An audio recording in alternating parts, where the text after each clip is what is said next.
Today in Norway Chess we had the clash of the leaders. Richard Rapport in first place playing Magnus Carlsen. So all eyes on this encounter. Don't forget to like, comment, share and do subscribe. There's loads of great stuff on the channel. And do consider supporting us via PayPal or Patreon. Check out the video explaining the rewards you get for subscribing to Patreon. You'll find the links down there. Okay, here we go. Carlsen with the white pieces. So could he strike and try to catch up Richard Rapport? 3 rounds to go in the tournament. It's a Spanish and the Berlin variation. Now instead of going for the endgame, Carlsen keeps the tension with d3. And here Rapport plays knight e7. An unusual move, actually a very old move. First played in London in 1883 in an international tournament then. There's a little trick. If knight takes pawn, then black wins a piece. c6, the bishop has to move, and then queen a5 check. Very neat little trap. But Carlsen just ignores it and just plays castle's kingside. Very sensible. c6, the bishop is hit, bishop a4. And here's the point of this knight maneuver. The knight swings round to g6, defending the pawn and taking up quite an aggressive stance. But actually, Carlsen, he hasn't been provoked and he just continues making normal moves. And actually reach a very typical kind of Spanish position, or a kind of position that arrives also from the gioco piano as well. So if that's taken, of course the pawn pushes forward, that's pleasant for white, but d6, and now Carlsen supports the d pawn like this. So it's actually a very normal Spanish position after that slightly unorthodox move, knight e7. Knight d2, and this knight maneuvers around to g3. h6, knight f1, and knight g3. I mean, it looks... I mean, obviously these knights are symmetrical. Does white have any advantage here? Well, yes. That slight space advantage actually is quite significant. And I'll give you an example. You see, if black tries to go on the attack, take the initiative with knight f4, this really isn't very good. White would take, the knight comes back, threatening this pawn. You can see that pawn front is quite significant. It gives white real control. And if g5, white rams through with e5 and opens up that diagonal. So you can see that actually it's still rather difficult for black to take the initiative with knight f4. It's a bit different when white plays knight f5, because that exchange can lead to nice things when white takes here. I mean, at the moment, for example, here, I mean, I don't think black should take, but simply bishop f8, and actually white isn't doing anything. So the knight could be a little bit out on a limb there. But it's just an example that actually this center is significant. So white basically has more options. So h3. Yeah, even matches black on this side of the board. Can be useful if white plays bishop e3. That's what Carlsen did on this turn, bishop e3. So there's no longer the possibility of knight g4.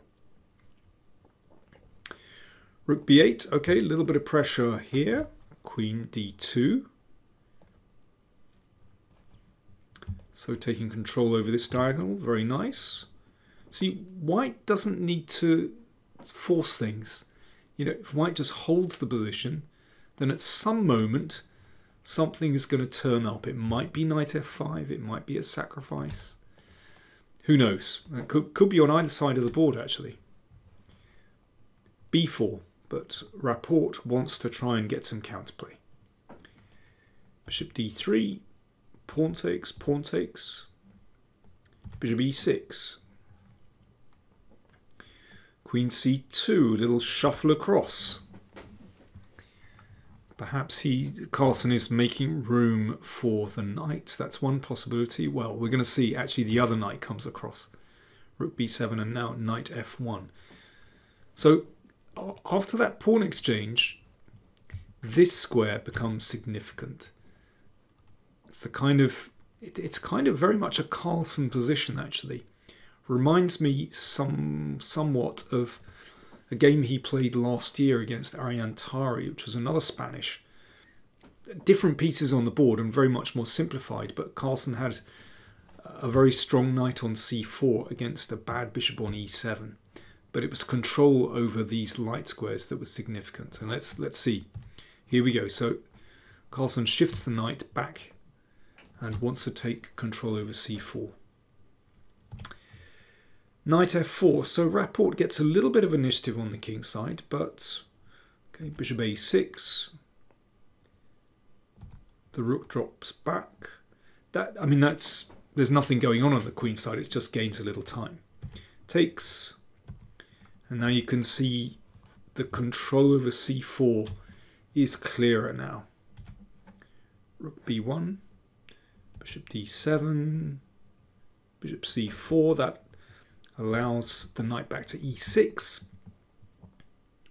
So Rapport is sort of trying to do the same thing, maybe trying to occupy the c5 square. But it's not so easy for black to occupy that. That's a very nice battery here. Knight h4, just trading pieces. Knight f3, bishop comes back to e7. And rook b d1. So nothing happening on the b file, and Carlsen switches back to the d file. But there's not too much going on there either. But it's clear that, you know, this bishop is more active than this one. Bishop is nice on e3. I mean, white is a little bit better here. A little bit of pressure on e5 as well. Queen c2. Knight back to f8. Rook d2. It's all mysterious manoeuvring at this moment. Bishop e6. Now that is a strong piece, so Rapport exchanges off. But these exchanges leave white in control over that c4 square. Okay, Rapport chopping off pieces. I mean, it's not a bad idea. He's under a little bit of pressure, so why not? And now it's time for the Carlsen squeeze, and we've seen this so many occasions. So he can't make any more progress in the center or on the queen side, so he starts the squeeze on the king side. Just wants to cramp black's king, and maybe he just wants to play g3 and king g2 as well. Interesting idea actually. Here, Rapport just keeps exchanging, trying to exchange pieces, fair enough. But he could have played this, could have taken and played knight h7. Very interesting idea that he isn't competing for control of these squares, but puts the knight on f6, which looks at the pawn on e4. So white would always have to keep an eye on that pawn. The knight also covers the d7 square, which is a potential entry point, and you never know, maybe knight g4 at some moment. So it's a kind of counter-attacking idea actually. But instead, well, Rapport short of time. Both players are actually a little bit short of time. Time control, 40 moves in 2 hours, and then after the 40 moves, players get 10 seconds increment per move. So actually, well, once the players reach move 40, you know, there's not that much respite. Carlsen has to exchange rooks, And there's nothing on at the moment, but he just improves the position of his king. So that means if there's a check on the back rank, then it has a nice safe square on g2. I remember years and years ago when I was a teenager looking at a whole stack of Karpov's games, and I was very impressed. I hadn't really seen this kind of thing before, that very often he would just make these moves: g3, king g2. You know, not forcing anything in any way. And he'd do the same with black: g6, king g7. Random position. And it kind of clicked. Oh yeah, he's just making his king safe before he presses on another part of the board. But it really made a big impression on me. And, well, Karpov described Carlsen once as more Karpov than Karpov. And he's certainly squeezing in this position. Bishop c7. Well, Rapport manoeuvres the bishop round here, which does protect these two pawns, but it is not a beautiful square for the bishop. So Carlsen at this moment is in control. You know, things have got just better and better. It's interesting, you know, that Rapport persisted with putting his knight to the kind of traditionally good square on e6. It does cover c5. The less traditional square f6 that I showed in that variation a few moves ago might well have been more interesting, as there is a counter-attacking possibility. Anyway, he's still doing okay. h5. There we go, cramping black's king. Queen d3. Looks in this direction. And also down the d file as well, of course. It's interesting here, maybe if Rapport had had more time, he'd have found f5. Now that's a very computery move. For a human to play this when you're short of time, well, you'd kind of be mad, really, because it looks so unstable with the queen on the same line as the king. Probably Rapport didn't even consider the move. The point is this: if e takes f5, then e4 is really strong. Queen takes, knight f4, check, and wins the queen.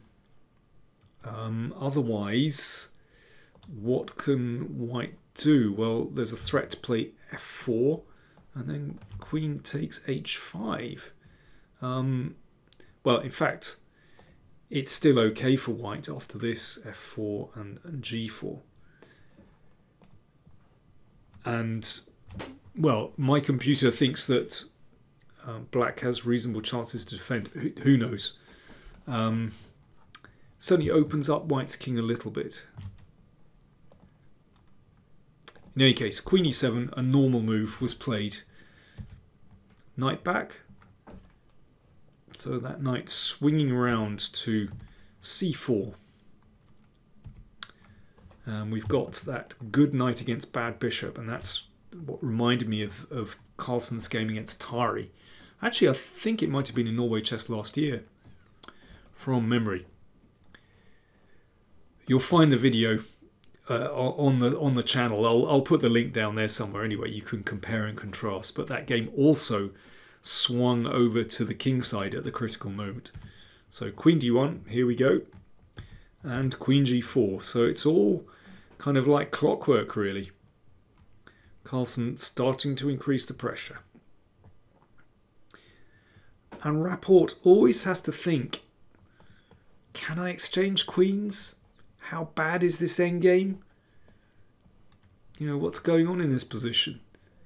You know, will I just be squeezed here because that knight looks so much stronger than the bishop? Or are there chances to hold that? Very hard to tell.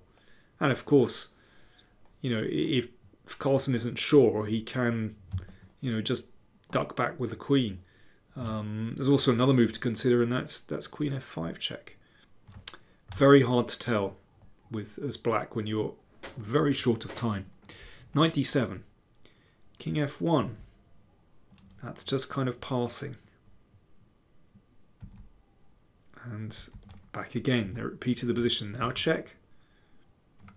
So black doesn't really want to play g6 because that would open up the king.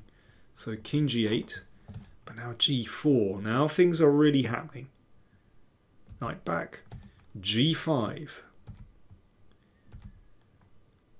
And here Rapport plays queen c5. f6 looks like a better move. And then perhaps playing the queen to f7. But this is all, you know, all very difficult for black. But queen c5 goes in the wrong direction. Because actually black has to come back now. I think taking here just looks way too risky. I think h6 and black is going to lose that. Actually, could be queen, yeah, queen c8 might well do the job straight away. Actually, let's just have a quick look at that. That does look really nasty with this coming, knight f5 coming, and the queen doesn't offer any counterplay at all. So queen d6, queen g4, making room for the knight. Wow, this is very unpleasant now. g6, bishop h6, so pressure here and here. Knight c4. And here Rapport played knight f6, which is definitely not a good move. Queen e6 is a possibility. And after this, well, I mean, white is obviously better, but this is quite tricky after knight c5, counterplay.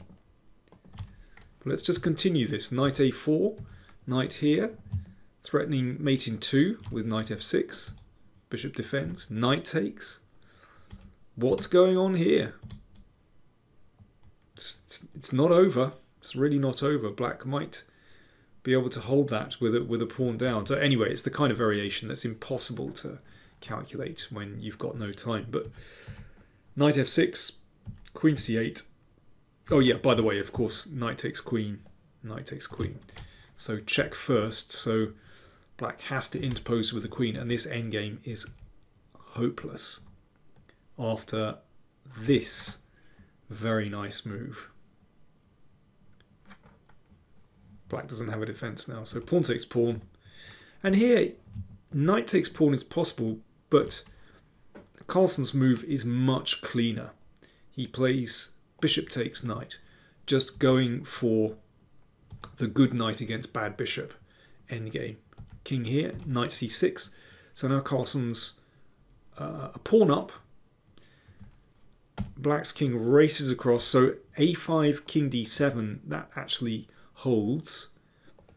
But knight b4 is a very nice move. Just keeping options open. You might push the a-pawn, but actually the knight now has possibilities to come in here. Or another one, watch this. Bishop d8 holds the a-pawn, but now a star move from Carlsen. Knight, instead of going into d5, which looks like, you know, the dream square, knight d3, very good move. Attacks the pawn. Now, if that's defended with the bishop like this, then the king steps up to take here. And if it's defended with the pawn, again, the diagonal is blocked and the king is going to come in. So this is how the game ended. f3, just protecting that pawn first before coming in. Bishop a5, c4, white can hold on to all the pawns, and king h4. Now it's 2 pawns. Not just 2 pawns, but positionally winning, because you can see the knight guards c5. These squares are guarded, so there's no way in for the king. So, well, white can do whatever he likes in this position, really. King d6 played, which allows white's king in, but if bishop b6, I mean, you can keep pressing here, but actually I would be tempted to march the king all the way back to b3, then play c5, and then king c4, and just march in that way. And there is not a lot that black can do about that. The game ended like this. King d6. I mean, Rapport was just going through the motions now. But nice technique from Carlsen. Notice he doesn't bother with that pawn. That pawn actually just cramps the bishop. And here Rapport resigned. This pawn is just going through with the help of this knight. Wow, so there we go. We have a typical Carlsen squeeze. Somehow when it got to this position with the bishops exchanged, let me find it. Well, round about here.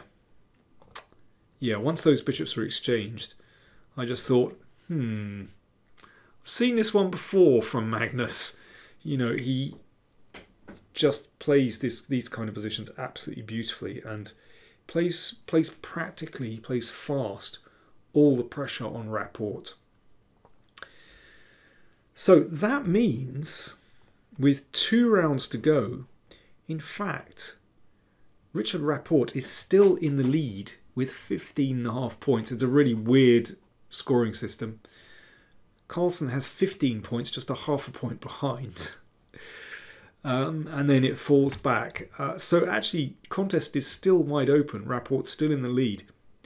Last 2 rounds, Carlsen has white against Karyakin in round 9. Rapport has white against Nepo, very difficult. And in round 10, Carlsen has black against Nepo. Rapport has black against Firuzja. So very difficult pairings in the final 2 rounds. So this one is still absolutely wide open. Stay tuned. I'll give you all the news as soon as I can. Thanks for watching.